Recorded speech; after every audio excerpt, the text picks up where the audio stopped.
Is my boyfriend a victim of impersonation or am I being lied to? We live in Singapore. This happened in March and I spent the last 6 months trying to deal with the aftermath. In March, my boyfriend traveled overseas for a 1.5-week-long business trip to Taiwan. He used to make this trip 3-4x a year pre-COVID and this was his first trip back since. We had met via Bumble a year ago. He previously told me about how he used to meet quite a few people on these trips when he was single, which made me feel worried/insecure about him flying over again. So before he flew off, I sat him down and said, I know you used to meet people on these trips, but I would like some reassurance that you wouldn't be meeting anyone that I would be uncomfortable with/that you had a history with. He brushed me off, was slightly annoyed, and said that obviously he wouldn't, and that these things are unspoken rules when in a relationship. When he was away, I kept feeling very unsettled but I couldn't explain why. I'm not sure whether it was me being insecure or some sort of women's intuition. So on day 6, I finally decided to check his old phone which was still connected to his iCloud and social media. He had gotten the latest iPhone, but his old phone was still at home. What I found was the following. Instagram DM to one of his ex-flings in Taiwan, are you in Taipei? Want to catch up? Message was seen but she didn't reply. An active Bumble account, with pictures I had taken of him from a trip together, these are on his Instagram account which was public at that time, with the location showing Taiwan, with 6 to 7 active chats with girls based there, asking to meet up for drinks. The chat started the evening that he landed on Taiwan, and all mentioned that he was in Taiwan for 1.5 weeks for work. On day 3 of the trip, he had told me he was at karaoke with friends, and he was there until about 4 a.m. One Bumble chat asked a girl if she wanted to join for karaoke on that same day around 3 a.m. She asked where, and the person sent a screenshot of Google Maps showing the blue GPS dot. But the girl declined saying it was too late. I later found this Google Maps screenshot in his recently deleted camera folder and saved it. Obviously I was shocked and horrified about what I saw and didn't know how to respond. Initially I didn't plan to confront him as I wanted to do it face to face and also see how far he would go. At the same time, I felt like I would be heartbroken if anything did happen. So this was where I made a mistake.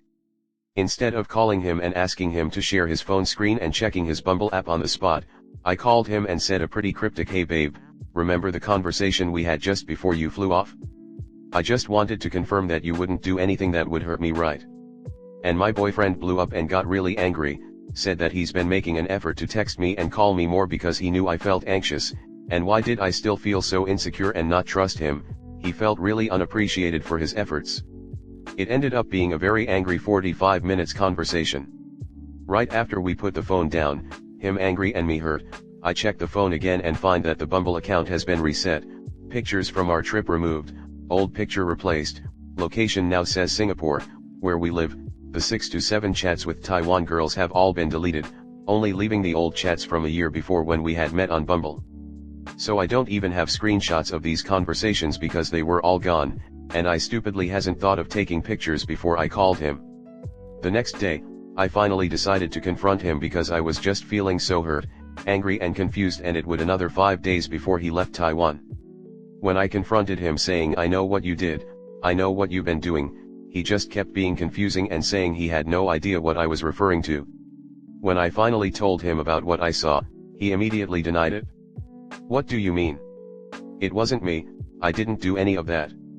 Even after I cried, begged, was angry, he completely and categorically denied everything. Said he's been too busy with work and back-to-back meetings to be doing any of this.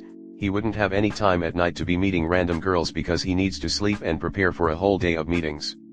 When I showed him the Google Maps screenshot with the blue location dot, I asked him to send me his Uber receipt for his trip back from the karaoke place. And lo and behold, the location matched exactly.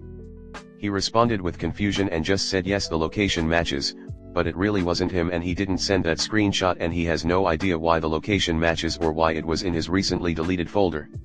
And that he also hadn't sent that DM to his ex-fling, reacted with confusion when I first mentioned it, said he hasn't contacted her since pre-COVID and why would he do so now? So we have this back and forth of me asking him to just tell me the truth, and him saying he is telling me the truth and he can't admit to anything because he didn't do any of it. And I am obviously distraught and trying to make sense of everything, wondering why my boyfriend would lie to me even after getting caught and even after I literally begged him to tell me the truth. Eventually, since he continued to deny doing anything and since I know what I saw, the conclusion that I came to, initially out of desperation, was that this was all the work of a hacker.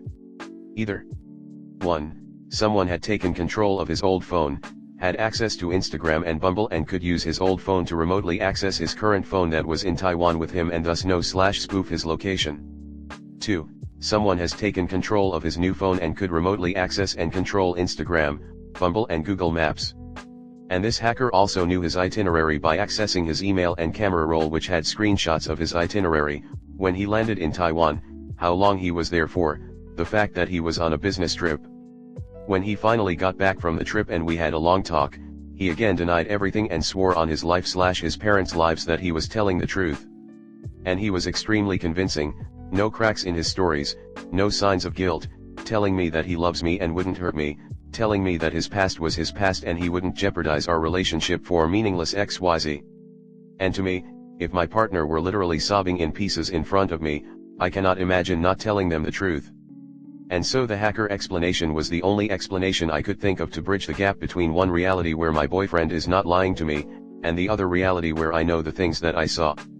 At that time I really struggled because I loved this person immensely and couldn't imagine that they wouldn't tell me the truth, so I chose to believe him and try to move past it.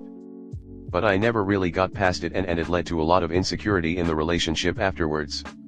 He was scheduled to go for another trip in June, but passed on that out of consideration for me, because he felt like it would trigger me. Which I was thankful for because I definitely wouldn't have been mentally prepared. But I knew it was only kicking the can down the road and sooner or later he would have to go. So a few weeks ago in August 2nd, weeks before he was scheduled to go to Taiwan, and a few other places, for a 3-week work trip, I was feeling pretty anxious in the lead up to the trip, despite me telling myself to not be, which was causing a lot of strain/tension in the relationship. I asked if I could come along for the trip saying that I wanted a free holiday, which he at first agreed to, but suddenly a week before he changed his mind and told me that he wanted to draw a boundary. He said I was tagging along for the wrong reasons, aka I wanted to check up on him and didn't trust him. And he didn't like that I masked the real reason for coming along as wanting to spend time with him instead of being honest, and why couldn't I just trust him and get over this? If I had been wanting to go for the right reasons, aka I truly wanted to tag along for a free holiday, he said he would have been more than happy for me to do so. Obviously I was upset, and said I would like to table this conversation for another day when we are both calmer and have thought things though. A few days later when I reopened the conversation, he suddenly told me that actually he's been feeling very unhappy in the relationship for a while, but didn't know how to tell me. A laundry list of reasons came out, but the main reason being that he felt overly responsible for my emotional well-being and unhappiness in a way that wasn't balanced, which I would contribute partially to emotional baggage from my childhood, but majority from the deep-rooted and nagging insecurity that never went away since the March incident. And then he said that he didn't want to continue in the relationship any longer. So I got broken up with out of the blue and am still dealing with the shock and suddenness of it all. I asked him whether the breakup has anything to do with him going to Taiwan again, and whether there's something he feels like he cannot do if I tag along, or whether he decided to break up so that he's free to do as he pleases in Taiwan now. And he vehemently denied it all, and said there is no right time for a breakup, even if I don't do it now it will happen when I'm back or eventually, so there's no point in dragging things out when I've decided. It's been a few weeks since the breakup, and he's now on his trip. Since then I've had time to think through everything that has happened and talk to friends and everyone just tells me that he was lying to me the whole time and that I dodged a bullet. Which now that I'm out from the relationship, I can see why. Probability-wise, there is a 95% chance that he did cheat and only a 5% chance that he didn't. But what I cannot wrap my head around is why couldn't he just tell me the truth? Is he a bad person or some sort of psychopath? If my partner were begging, crying, and had her self-esteem utterly destroyed right before your eyes, how could you not bear to tell them the truth? How could he live with himself? How could he look me in the eye and tell me that he loved me? And when we are together it's so easy to believe that he's telling me the truth. He is so sweet and attentive to me and his family, and I cannot reconcile that there is this sweet, sensitive, and gentle version of him that I loved, and a part of me still loves, and that there might be another version of him that is so heartless and callous, that can live knowing that he hurt me so badly and can't bring himself to admit and apologize. And my mind entertains the what if that 5% is real, what if he is really truly telling me the truth, And all this happened because I couldn't bring myself to just trust and believe him even though this whole time he never lied to me or betrayed me. Comment. He cheated. Or was at least trying to cheat on you. Move on, you dodged a bullet and most likely instead. You deserve better. Too bad you didn't break up with him when he cheated. Don't believe anyone's BS stories and going forward raise your expectations. He's looking to cheat or has cheated. Move on and find someone who meets your needs. You will never trust him again, no matter how many pretty lies comes from his mouth. It's honestly better finding out now instead of 5 years down the road. And it's still going on. Remember, apps can be downloaded just as fast as they are deleted. Next story 2. I almost got my former roommate deported. Back in 2014, I got accepted into the Disney college program. I was assigned 3 other roommates and worked there for 8 months per the original offer or contract or whatever. One of the apartments we were put in was designated as a non-alcohol building. We would have random inspections with a 24-hour notice. It didn't matter how old you were. If alcohol was caught in your apartment, all of your roommates including you could get kicked out of the program and sent home within 2 days. Another one of the rules was we could not make spare keys for safety reasons. It was a great time and I loved working there until we got a 5th roommate.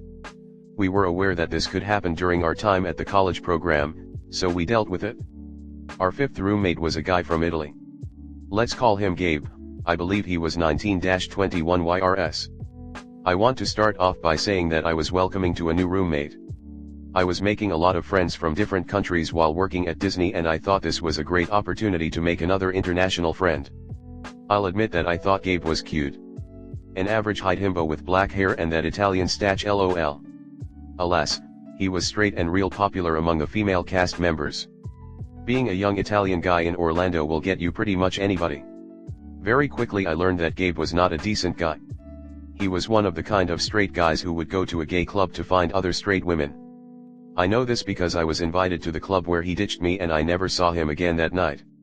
He would always say that he is from Venice, Italy, but in reality he lived in one of the towns outside of it. From then on, I didn't want to hang out with him and I was happy to leave it at that. A few weeks goes by and I'm starting to get really annoyed with Gabe. Multiple times, I would hear him and whatever girl of the week he's having sex with in the living room on the singular couch that we all shared. It was very thin walls and I could hear everything from my bed. He would bring cans of beer to the apartment and just leave them there for days. We managed to throw away the cans before inspection time, but it was the last thing he did that set me on this petty revenge path. One day I was at our apartment, relaxing and playing video games like I normally would. The front door opens and I pause the game to see who is coming in. When I realize that it's a random girl and not any of my male roommates, I start yelling, "Who the hell are you?" She was just as surprised as me to see that someone was in the apartment. She gets flustered and says that Gabe sent her there to grab his phone charger. I notice that she is also one of the foreign cast members like Gabe because her English wasn't fluent. I told her Gabe didn't tell any of us that she was coming to the apartment. I text Gabe and tell the girl to go ahead and grab the charger, but give me the spare key she was given. She walks out and Gabe eventually replies and confirms her story. At this point I'm furious because any of these girls could have walked into the apartment and stolen something and we would never know who it was. So I text my original roommates, let them know what he's done, and what I'm about to do. I remember that Gabe left a can of alcohol in the fridge and I take a picture of it. Perfect. I take the spare key up to the security gate to let them know what had happened and show them the text saying it's a spare. At this time I didn't know that he could possibly be deported because this would interfere with his work visa. I didn't care. I just wanted him out of the apartment. A day passes by and I see Gabe back at the apartment. He doesn't say anything. He just grabs a few clothes and leaves again. The day after that, I get a call from the college program counselors, asking me to come and formally tell them about Gabe. I didn't go into specifics about the girls he slept with and other behaviors. I just gave them the straight facts and evidence. It turned out that was enough. Per the rules of the program, Gabe had 2 days to get his stuff together and vacate the premises. I remember coming home from work on his last day. He was busy packing things and had help from some girl he was with. It was not the same one he had given the spare key to. When he noticed me in the room, he stared daggers at me and only talked to the girl in a different language. I don't know whether it was Italian or Spanish. I go into my room and stay there until they leave. I was worried he would take the opportunity to beat me up and leave without a trace. I felt bad that he would have to pack up and leave the country in such a quick time. On the other hand, I would be rid of a roommate that could have ended all of my roommate's program early. About a week later, I find out that he is living it up in Miami and was not deported after all.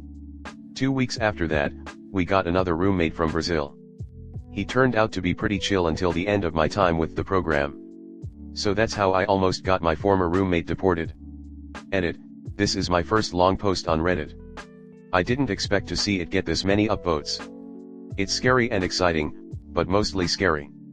I see leaving out some things and wording things a certain way will give the wrong impression. That's my bad. This is Reddit and you gotta give the full scope. I'm gonna try to clear up some things to give a bit more context. I didn't mean to sound so jealous of Gabe. I wasn't jealous of him at all actually. I was a young gay guy just coming out in Orlando from a small town. There were plenty of gay guys that I was more interested in than Gabe. Too busy crushing on guys I was actually trying to talk to. I don't mean to shame him for whoever he would bring to the apartment either. I was hooking up with guys too, just not bringing them back because I respected my other roommates and our space. Gabe was given warnings about the cans he would bring back, but that didn't stop. This is only my side of the story, but there were 3 other roommates who also had problems with him. Before I went to security, I asked my OG roommates about what to do and the decision ended up being report him, and I did it. I can only speak on what my experience was with him. If I had known/realized that he could be deported, I wouldn't have gone through with it and just dealt with his antics. Looking back on it now, that was definitely a bitchy thing to do. I'm not proud of it, but not fully ashamed either. I was a young and dumb black 19-year-old who was a bit sheltered. It was my first time miles away from home, embracing my sexuality for the first time, and meeting people I would normally never meet. I definitely got a bit wild while I was there. It took a while for me to relax and not be so anxious about things. It didn't matter where he was from for me. He was being an inconsiderate roommate and breaking the rules, putting me and my other roommates at risk. Simply that. Comment: I'm with you op, his carelessness could have taken you all down. You did the right thing. I do think it's funny to include that he said he's from Venice but he's actually from a town near Venice. Like if I'm from your Belinda, I'd probably just say I'm from LA if I'm talking to someone not from there, because it's easier than teaching a stranger a mini geography lesson and still gets the point across. Yeah, I usually start with north of the LA area and they usually press for more and I get a blank stare when I mention Ventura County. It's between Santa Barbara and LA, oh. But you can tell they had no idea anything is sandwiched in between. Husband grew up in North Hills, you know, where that really bad earthquake happened in the 90s. The city Venice is located in the province of Venice that is located in the region of Veneto. Beautiful place. I recommend everyone go there at least once in their life. I live in a town that a lot of people aren't familiar with. If I'm talking with someone that doesn't know the area, I use the name of the well-known town that is 5 miles away. Sometimes the state name too, since there are 15 other goddamn Fayettevilles in the US. Same here for the 3 different areas I lived. Always said the closest major city. If whoever I was talking to said they from the same area, then it'd get more specific. That wouldn't bother me. The alcohol wouldn't bother me as long as they took care of it or were fine with it being dumped. 24-hour notice is a nice heads up. But making a spare key and giving it to randos is a huge nope. I had a roommate that never locked our dorm room door. Got pissed every time she got locked out and had to get the RA to let her in. It's not hard to lick the door and take the key with you. She said that she had friends stop by and wait for her. I still locked the door.